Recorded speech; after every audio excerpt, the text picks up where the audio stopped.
పిల్లలు పేరెంట్స్ మెచ్చిన university Sankalchand Patel university Gujarat.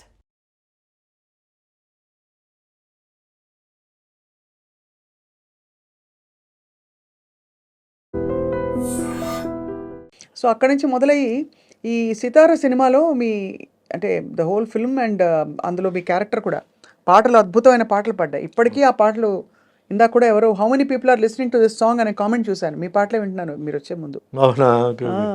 So లక్కీగా అండి, నేను గొప్పగా చెప్పట్లేదు. ఈరోజు కూడా పల్లెటూరులో పెళ్ళిళ్ళు జరుగుతాయి నైట్లో అండి. నా సాంగ్సే ఉన్నాయండి.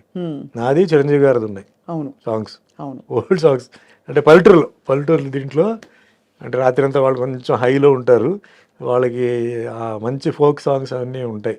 That way I'm very lucky అండి. ఎంతోమంది ఉన్నారు ఆర్టిస్టులు, బట్ నా పాట అక్కడ ఎందుకంటే నేను వస్తున్నానని చెప్పి కాదు, నేను అలా పాస్ అవుతుంటాను. నైట్ టైం కొన్ని జర్నీ పాస్ అవుతుంది కదా, పెళ్ళిళ్ళు అన్నప్పుడు వినపడుతుంటుంది. ఇది ఎక్కడో విన్నట్టుంది మనం సింగ్ సాంగ్ ఇది మంది చెప్పి తర్వాత మా అసిస్టెంట్ చెప్తారు, సార్ మందే ఇది పిచ్చాను. సో అట్లా నాకు ఒక చాలా నేను తృప్తిగా ఉన్నానండి లైఫ్లో. ఏదో అనుకున్నాను, ఏదో జరిగింది. ఈరోజు ఇండస్ట్రీలో 100 సినిమాలు తెలుగులో హీరోగా చేశాను, 50 సినిమాలు తమిళ్లో హీరోగా, కన్నడలో 25 చేశాను, టోటల్గా 750 సినిమాలు దాటేశాను. దేవుడు పాత్రలు, అన్నమయ్యల వెంకటేశ్వర స్వామి, విలన్, దేవుడు, పోలీసు, దొంగ అన్నీ చేశాను. అసలు ఇదన్నీ నేను అస్సలు ఊహించలేదు, టార్గెట్ పెట్టలేదు. నేను ఒక యాక్టర్ అవ్వాలి, నెంబర్ 1 అవ్వాలి. ఇప్పుడు చాలామంది ఏమంటారంటే మీరు నెంబర్ 1 అయి ఉండాలి, నెంబర్ 1 ఏమండి, నేను అనుకోలేదు.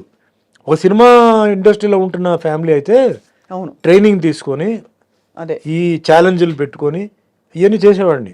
నాకు అసలు షూటింగ్ ఎప్పుడైతే నెక్స్ట్ పిక్చర్ ఏంటి ఇదే దీంట్లో ఉన్నాను తప్ప, అంటే మన హిట్లు ఇవ్వాలి అవును అది తప్ప నేను నంబర్ పొజిషన్ అంతా నేను మీరు అనుకోలేదు. కానీ మీరు అప్పుడు వచ్చినప్పుడు బాగా సెన్సేషన్ అయినప్పుడు బట్ అది తీసుకెళ్ళింది. అందరూ కొంచెం హడలు పుట్టించారు కదా. ఎస్టాబ్లిష్ స్టార్స్కి ఛాలెంజ్ పెట్టింది. బట్ నేను ఎవరికి నేను ఛాలెంజ్ కాదు. నేను ఇండస్ట్రీలో అందులో చూడండి, తెలుగు లాంగ్వేజ్ వేరే లాంగ్వేజ్ అండి. అవును హౌ కెన్ ఐ ఎక్స్పెక్ట్? ఇప్పుడు నేను ఏదైనా కన్నడ కానీ తమిళ్ కానీ అయితే అనుకోవచ్చు. ఒక తెలియని లాంగ్వేజ్కి వచ్చి అంత భగవంతుడు అంత ఇచ్చినప్పుడు మనం బిజీగా ఉండాలి, షూటింగ్ ఉండాలి. డబ్బు కూడా అండి, నేను ఎవరిని డిమాండ్ చేయలేదండి. నా మీద ప్రొడ్యూసర్స్ కౌన్సిల్లో సుమన్ డబ్బు కోసం సినిమా ఆపాడు, పేమెంట్ కోసం ఆపాడు చెప్పి నేను ఎప్పుడు చేయలే. అంటే గ్రాటిట్యూడా మీకు? నేను ఒకటే చెప్తాను, God gives what you deserve not what you Dzire అంటారు చూసారా. సో నేను అదే ఫ్రేమ్లో పెట్టుకుని వేషం ఇచ్చారు, హీరోగా 6 పాటలు తీశారు, 6 ఫైట్లు ఏదో తీశారు, పోస్టర్లు అంటించేశారు, కట్అవుట్లు పెట్టారు. మనకి ఇది దేవుడి దగ్గరికి ప్రసాదం ఇచ్చినట్టు చెప్పి నేను తీసుకొని సైలెంట్గా ఉండేవాడు. కర్మ సిద్ధాంతం నేను నమ్ముతాను.